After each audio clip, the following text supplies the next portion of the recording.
Turn on your microphone.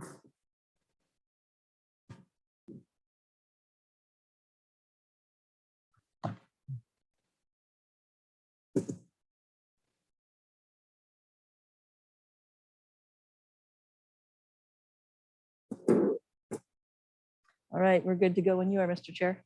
Okay. Call the meeting of this planning commission this Wednesday, March 30th, 2022 to order. If staff would call roll, please. Ryan Pearson, Here. Paul Wagaman is absent. Philip Combs is absent. Lynn Larson is excused.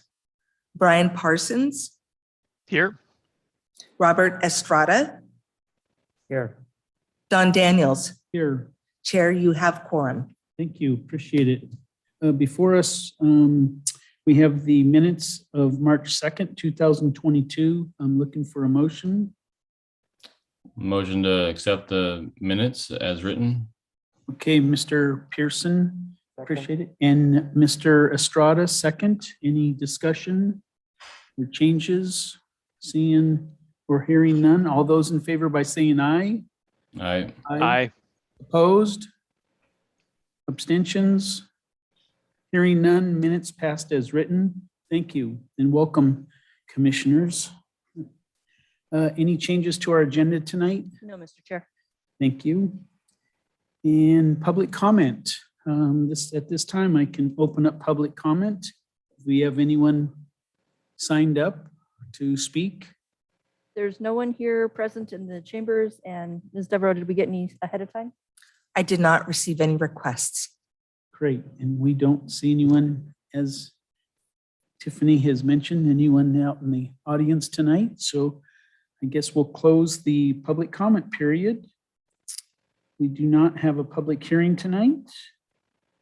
We have no unfinished business, so we move right to number 8, new business, the review of the proposed climate change implementation plan per the city council direction. Mr. Buer.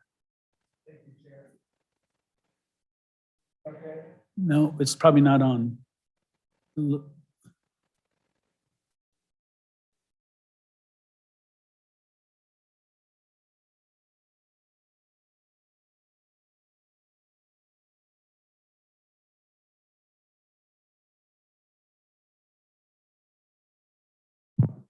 yes, it's on. Testing. There we go. Good evening for those planning commissioners who are here present and those who are joining us via Zoom. This evening is a presentation to the commission on the climate change chapter of the comprehensive plan, specifically a 3-year work plan. This did go before the city council previously, and I'm bringing it back to the commission at this time. We do have a PowerPoint presentation, and here we go. This is just an introductory slide to the climate change work plan. It just states it's before the commission for tonight, March 30th. So very brief background. On January 5th, 2022, the commission adopted a 3-year climate change work plan. That process began in October and ended in January, and took some time to whittle down a work plan from basically 80 plus items to roughly 35, 38. Then on February 14th, the commission's recommendations were forwarded to the city council for review and consideration. Council requested that each measure that was identified within the work plan for the 3 years be scored for importance, and that we establish target metrics and estimated costs. And so we've been in the process of working on that. I think we've completed that work, and I would like to report that back to the commission this evening. To establish the climate change metrics, we used metrics in combination. It was monetary value, number, difficulty, priority, and timing. And under these categories were subcategories. And we created a score sheet using a numeric ratings. A chart was created that assigned numbers to the measurements. With the lower the number, the higher the value. And this becomes important as we go through this process. So the next slide. So for each individual work plan item, we established difficulty, priority, timing, and budget. Difficulty was 1, 2, and 3 for high, medium, and low. Priority, critical, 1, important 2, normal 3, low 4. Timing, 1, 2, 3, and 4, not started, in process, continue, and completed. And budget, not budgeted, in budget with new FTE, and already in budget with no new FTE. So we took that information. And so what did we find out?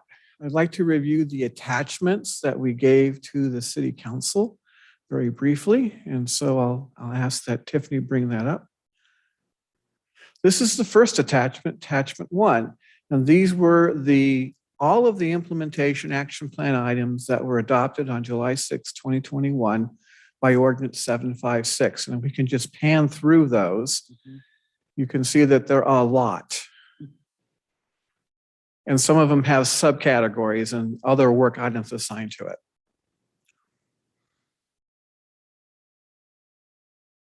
And if you look at the just basic numbers, we get to 89, but there are other assignments within those 89. So recall that the commission went through this exercise of trying to whittle it down. So now we move to attachment 2. Okay, this is what the Planning Commission approved or recommended to the City Council. We took that number of 89 and we assigned new numbers for the ones that received highest scoring. And you can see that on this chart.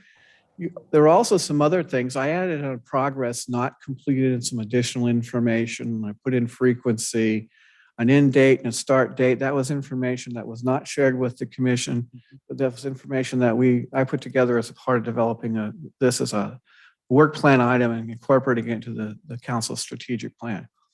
Excuse You'll me, notice Mr. that Buer. number 3, it's in red, and there's a footnote. Just 1 minute, Mr. Buer. Who was that? Mr. Pearson? Yes, Mr. Yeah, is there any way to share the presentation with the remote folks? I apologize. Guess what? I can. Thank There you. you go. Apologies. Thank you, Ryan.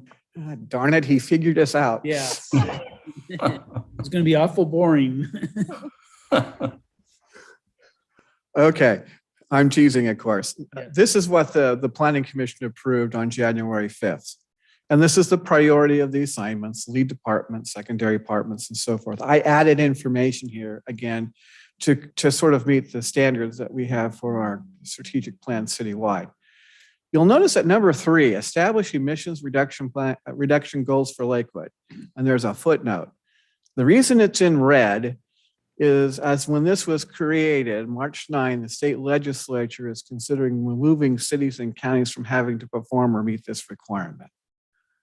And then, in fact, they did not make that a requirement. So that is going to be removed from your work plan item. And to my mind was one of the more difficult assignments because establishing emissions reduction goals gets into questions about how people use their vehicles. And I'm not sure that's the best question for local government to try to address on a whole variety of issues. So whatever thing we move forward with tonight, that's not going to be included. And so if you go flip to the next page, we tried to color code this. A lot of them were not started, of course. And then there's a new thing here, number 14. Use a supplemental greenhouse gas climate change impact worksheet of climate change impacts and potential mitigation when conducting the environmental review process under the State Environmental Policy Act. I put parking lot because I think for us to be able to do that, we need the state to amend its WACs, which has not happened. So it's something that should happen, that has not happened, but I think it has some import when we start talking about emissions.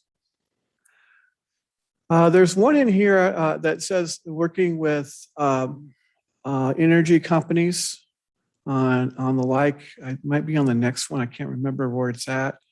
Some of this is already, a lot of these are already in process. And I did have a meeting with PSC earlier this week to talk about how to begin the process to install electric units throughout the city for electric vehicles. And it was a very interesting conversation. There was just to give you a feel for some of the issues, many of the people who were on this group thought that electricity is going to be cheaper, so therefore we should make this conversion faster.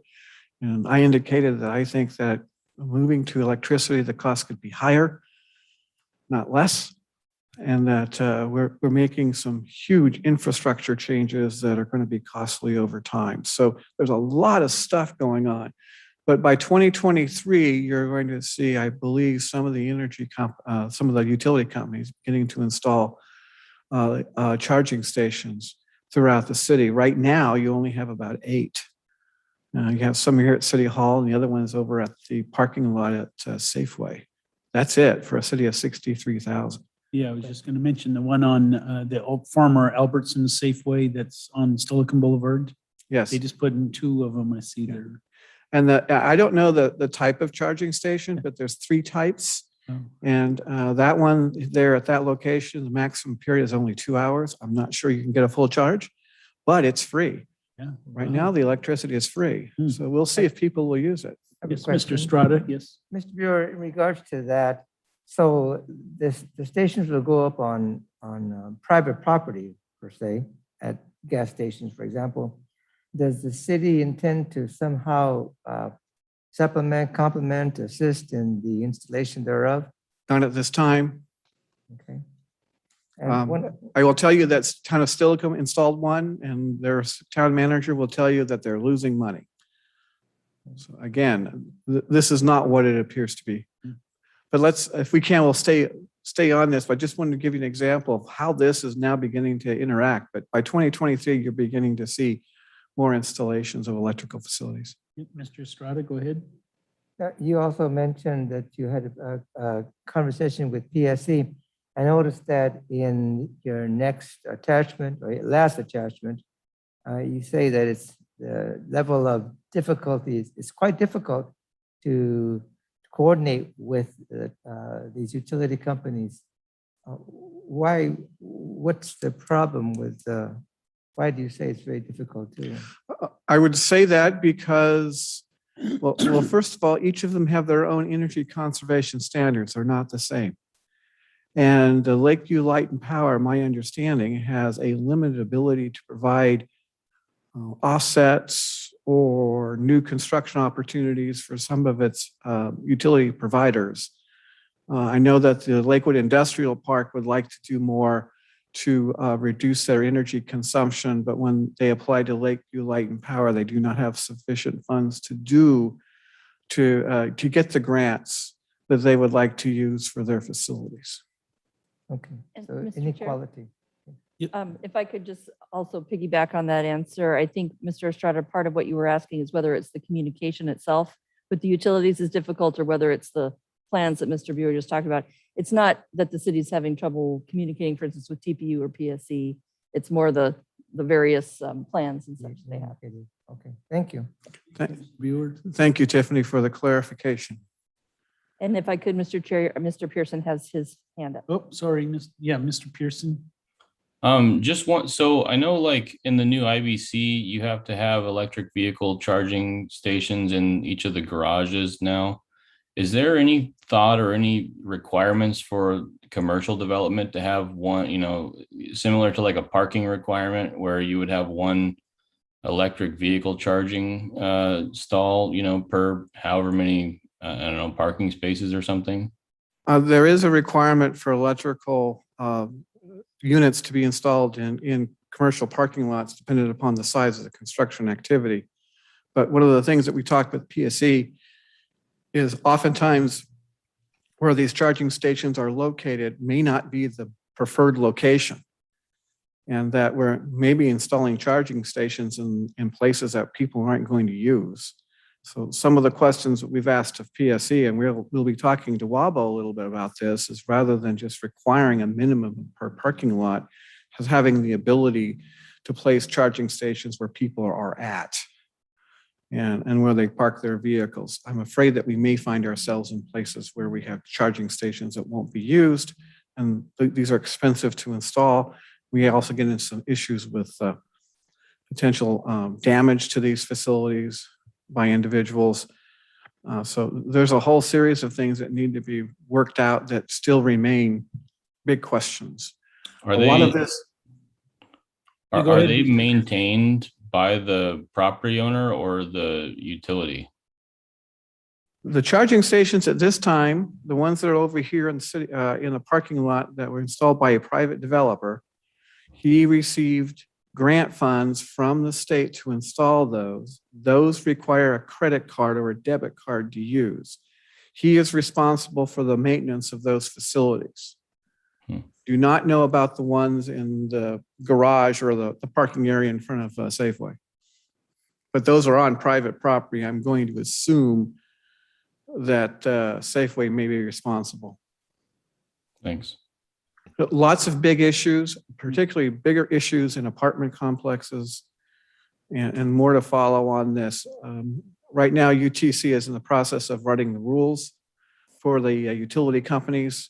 And I do think that WABA will get more involved in the installation of these in parking lots.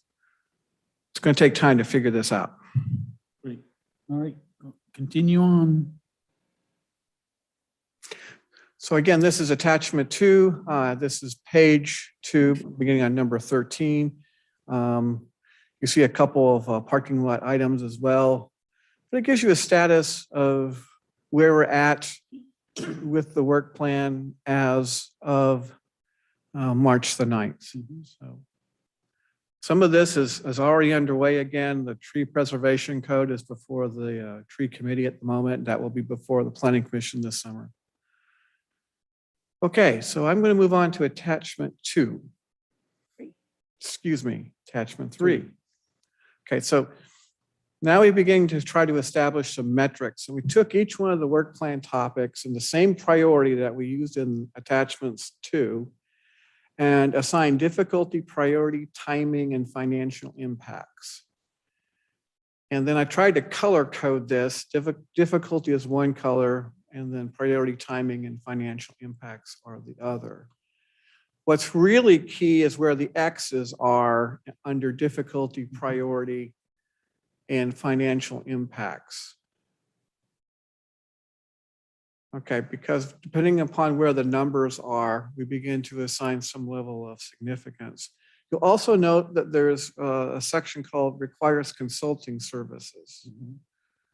The first one is only $2,000 annually. That's not a big deal, but if we go down, you begin to see some other ones. Updating the city's non-motorized transportation plan is $95,000. Developing plans for new commercial corridors, I estimated 75,000 for 4 corridors, or $300,000. You also notice that a lot of these, if it's in the budget or not, that has relevance. Then the urban forest management plan, maybe $80,000 to do the plan, but based upon some information I obtained from the American Public Works Association for a city of our size, operation and maintenance of such facilities could be as high as $470,000, $500,000.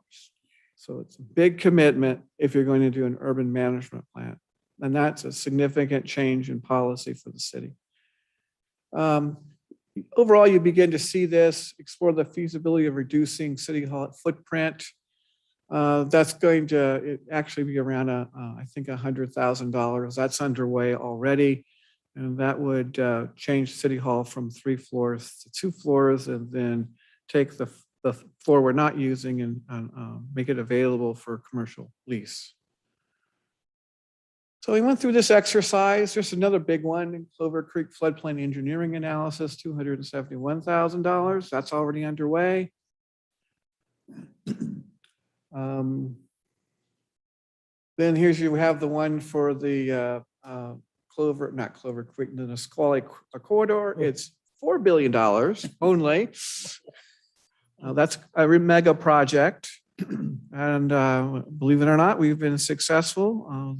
The SSMCP group were able to glean $75 million from the state legislature this go around. So we're now in the process of looking at obtaining rights of way, where the lines would be, how to move the railroad tracks, and the construction of new roundabouts on the state highway adjacent to Nisqually. And the reason for that is if we ever have another problem with I-5, by having new roundabouts, we can make traffic move faster going north and south versus existing street signals that we have. So yeah, $4 billion is a big ask, but we've been pretty successful through SSMCP, and we have lots of good partners working on this.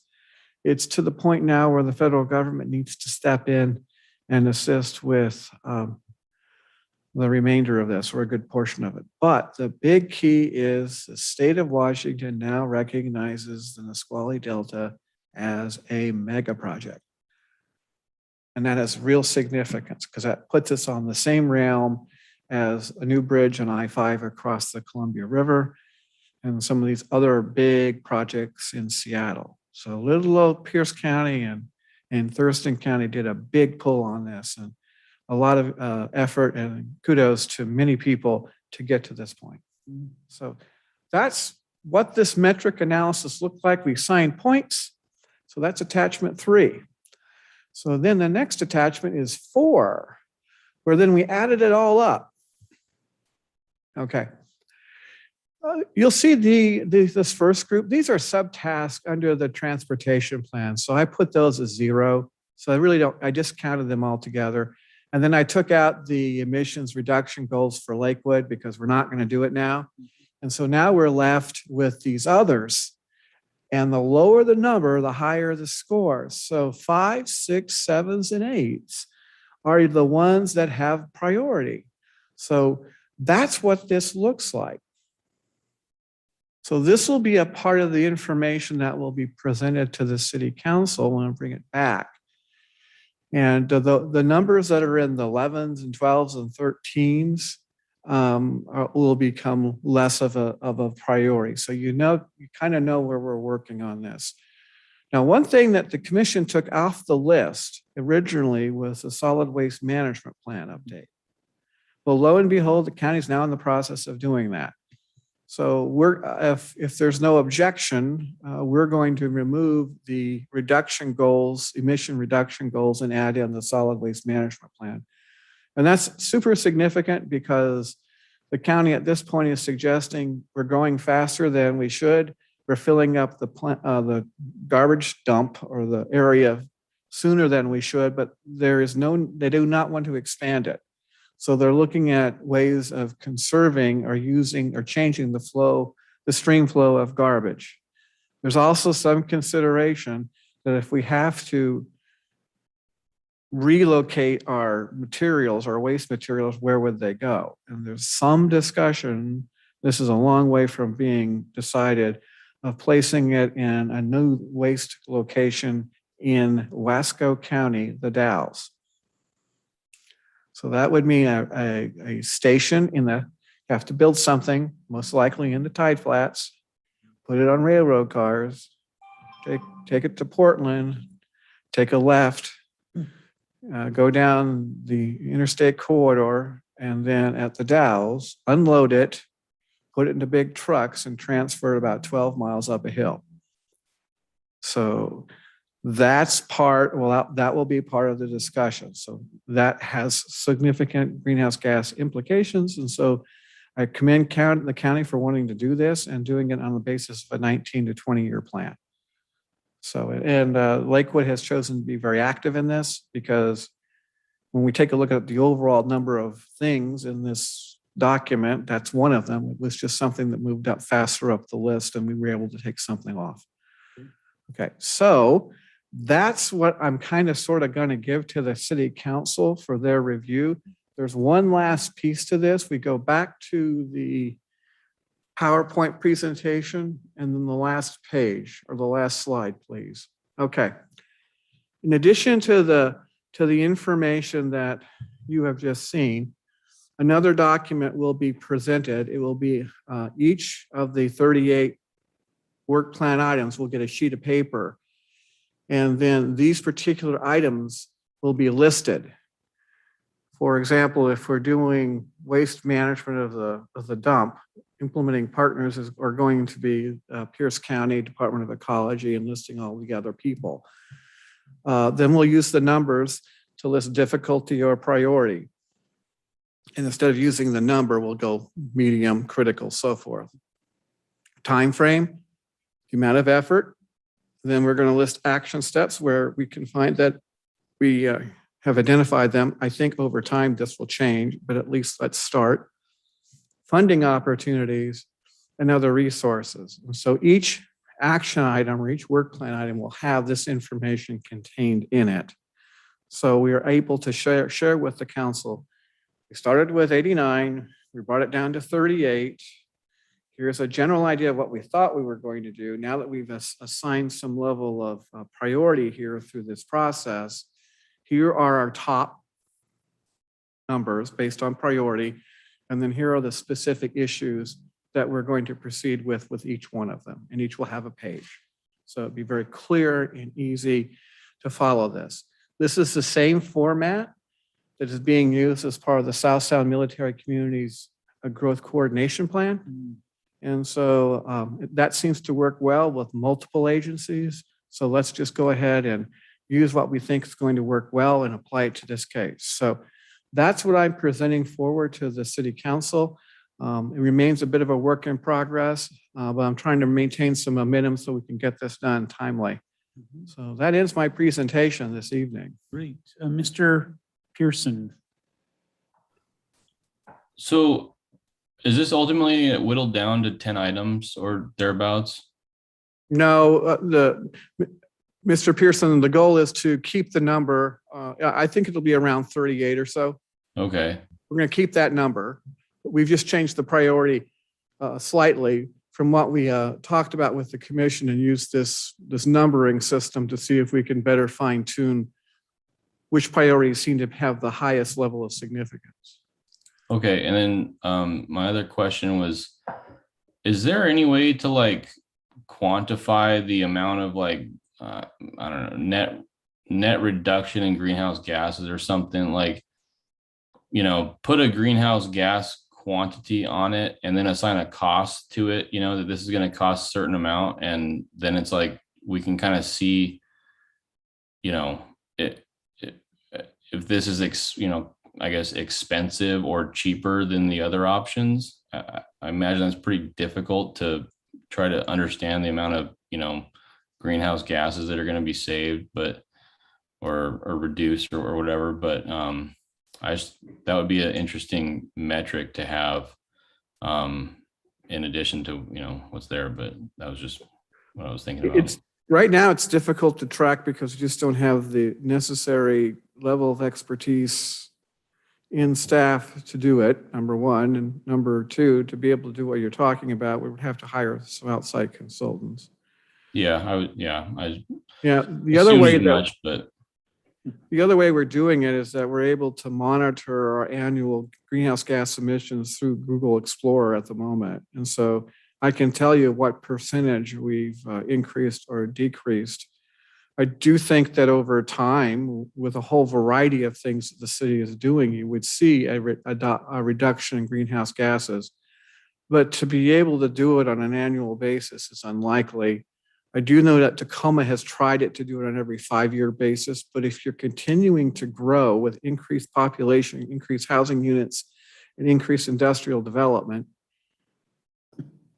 and you don't have the infrastructure in place to make the change in cycle, and most of your greenhouse gas emissions are affiliated with vehicles, I think the equation's out of whack in the first place. yeah. Yep. Great. Any other questions?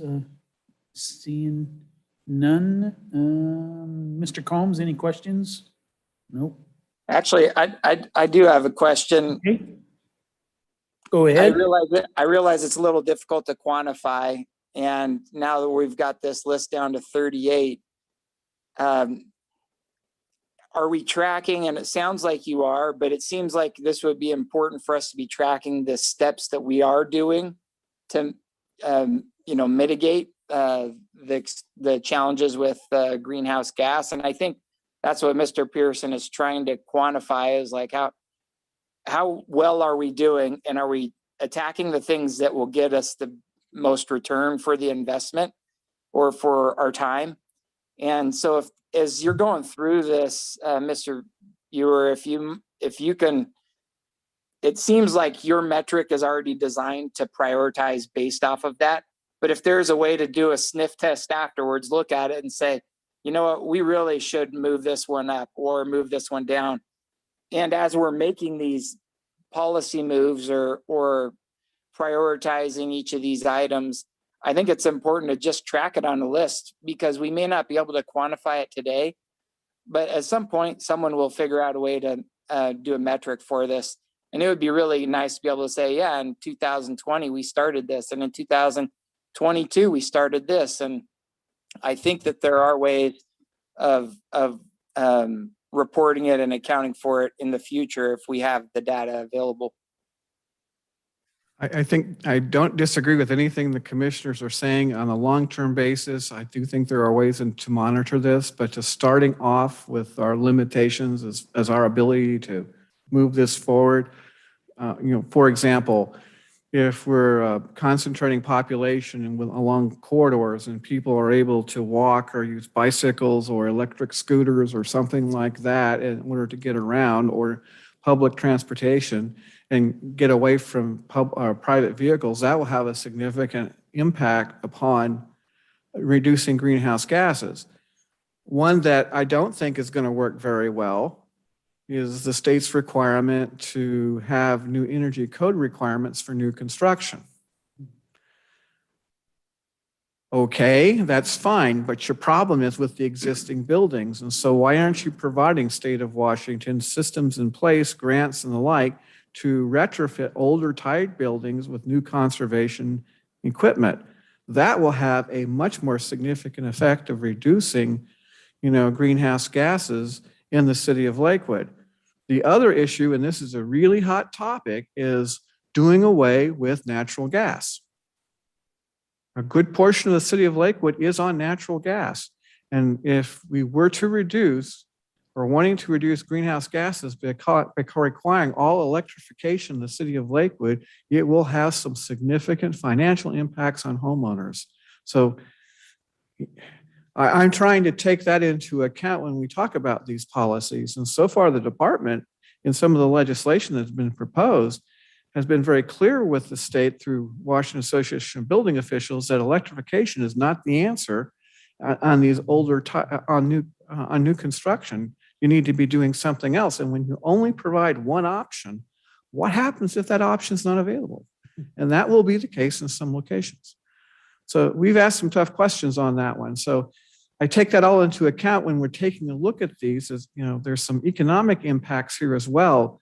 And I don't have all the answers. And, we also agreed that we would start small and use low-hanging fruit, or go after the low-hanging fruit. And what I'm hearing from the commission is, and maybe this is actually a work plan item, is development of better measurables on an annual or some sort of basis to be able to track this in a better route. I mean, that was one of the goals of the state was, greenhouse gas reductions. But at the end of the day, they said it wasn't required. And I'm frankly kind of apprehensive about doing it, because I think it's going to be very difficult. Because at the end of the day, where does most of our greenhouse gas emissions come from? Vehicles. Yeah. I'm not sure I'm answering your question. Well, I think it part of it is really just saying, are we okay? Just at least documenting when we start something so that we can back into it at some point so we can measure it. I think we're still on the right track as far as, trying to come up with the right priorities, what's going to give us the most bang for the buck. And I still agree with let's focus on the low-hanging fruit, the things that we can tackle real simply right now. We have limited resources with staff, with funding. So I think that you do the best you can with what you have. All I was suggesting is that we also just keep a track and maybe a running tally of all those things that the city is doing that may have an impact on reducing our carbon footprint, basically. And it seems like we've done so many things already. It's an easy thing to track and keep a tally of when something started, so that if there's a measurable later, that we could input it. And so I don't think we're disagreeing at all on it. I think it's a matter of just keeping a log of that. And if there is ability to, look at it later and say, hey, is there something else we could and should be doing, that we move it up the priority list?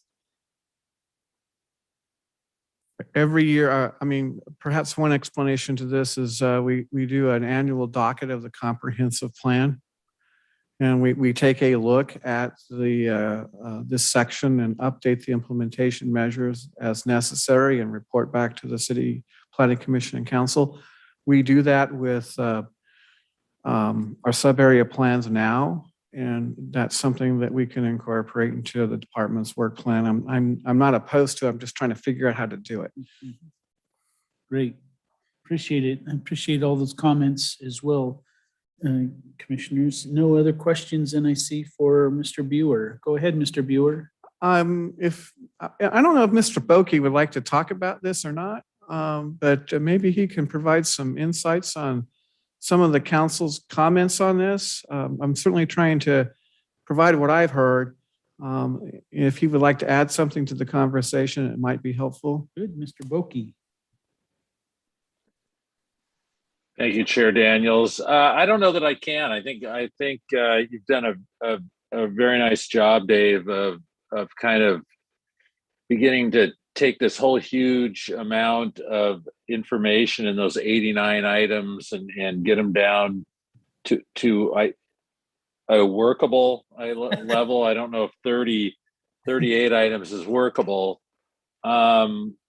I think the council is where you guys are, really trying to figure out in a pretty rapidly moving world on climate change, trying to really figure out what we can do now, what we can do realistically a little later, and what things are going to take a lot of time, a lot of money, and in some cases, speaking as an elected official, a little bit of nudge on the public's part, right? Understanding, really permission from the public to do some of this, because the council as it's constituted now is not a council that likes to just force things forward.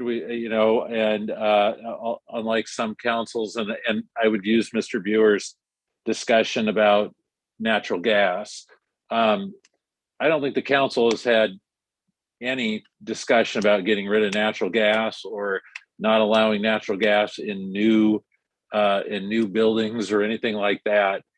That is a major change in energy usage and how things operate. I'm sitting in a natural gas heated home, and so there is a lot of issues with that. There might be cost issues.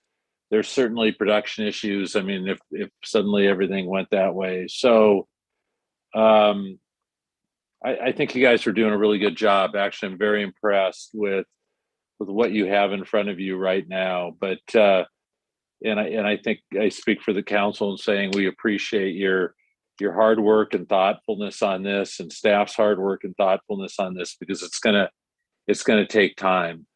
We appreciate the movement forward. We do need to get into this and make some decisions about some things, but we also need to be very deliberate in how we go about it. Great, thank you. Appreciate it, Mr. Buer. Yeah, just as a follow-up to Mr. Boki's comments, within about a month, you're going to have a report from University of Washington Evans School students on the public perception survey. And that's specific to Lakewood and what people feel about climate change and the level of seriousness. It's both a quantitative and a qualitative survey approach. So that's coming forward, and I think that's going to help the commission as well as the council decide on what is important and how to move and what should be the public policy issues on this stuff. So more to come, and we'll keep feeding information to policymakers and keep developing this over time. Great, appreciate it. So next, that ends your presentation. We appreciate That all does. the staff, yours, and everyone's participation. It's a heavy load but we really do appreciate the commission's, definitely appreciates it. So good, thank you, Mr. Buer. So now any reports from staff?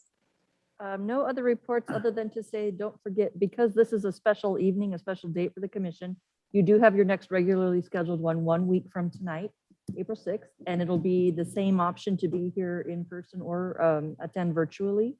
And we will be getting into a couple of different items. One will be going back, if you recall, to the shoreline restoration plan presentation. There were several amendments that are going to come forward as a public hearing next time. And then we will also continue the discussion of some of the comprehensive plan amendments, not all of them, but we're taking them piece by piece. And then you will also hear from Becky Newton, our economic development manager. She's going to bring you a draft economic strategy for the city. And she's doing that with a number of commissions, but seeking the planning commission's report back to her within a couple of weeks after that. Great. Any questions or comments from fellow commissioners? Hearing none. Mr. Boki, did you have anything else to address other than your update? Yeah, real quickly. Thank you, Don. Just wanted to remind you, well, first, we're back in person. You can see some of us are still at home. We're back in person, our meeting, but I think the big news is this year we've teed up a lot of community events. A couple weeks ago on Saturday, we had the Real 96 event. It was the inaugural period where different teams competed on these 5-minute films, and it was great. And unfortunately, I wasn't able to stay for a good portion of it, but it was a really neat event at the McGavick Center. So hopefully we do it next year, and you'll get a chance to go. I just want to point out that the Community Cleanup Day is Saturday and Sunday, April 9th and 10th. So if you or your neighbors, you'd like your neighbors to get rid of some garbage, you can volunteer to haul it down to the LeMay transfer station there off South Tacoma Way on Saturday and Sunday, April 9th and 10th.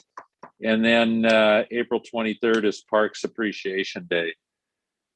I'd also point out, and this is something you may be interested in, some of you may have been, Mayor Whalen, for years we've had coffee with the mayor, and it was on, I think, Tuesday mornings at 7 o'clock near St. Clair Hospital. And he changed that up now once he became mayor. He does, I think, once a month in the evening.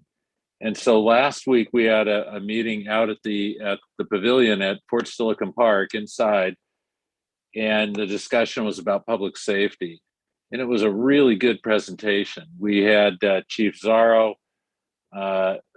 Judge, I'm going to choke on her name here, Lisa. She was there, and the prosecuting attorney that we hire to prosecute misdemeanor cases was there, and it was actually very informative. So, and I think the next one looks like it's at the end of May. I don't know where it's being held, but I believe he wants to do it about housing, because we've got a lot of housing issues. This does touch on the things that you're involved in here on this committee. There's a lot of, the county has a lot of money. A lot of the housing money comes through the county based on revenue sources and various things like that. The city of Lakewood, we just recently had a retreat as a city council on housing, and we're really looking for some ways to be part of the solution regionally on housing and homelessness. So, and of course, your opinions are very much valued in that, because it's a big bite of the apple. And I believe he's doing that. And it looks like it's Thursday, May 26th is the next one. So actually that's 2 months. I guess he's doing it every 2 months now. Anyway, so that's all from me. Does anybody have any questions? I don't see any hands, no questions. Keep up the good work, and we appreciate everything the council does as well. So, Thank you. yeah, seeing, so no other work. Jeez, this was awesome. Thank you. Wait till next week. Yeah, we appreciate, again, everything that, all your services for the fellow commissioners and everything that the staff does as well. We appreciate it, and we'll see you next week. Meeting adjourned.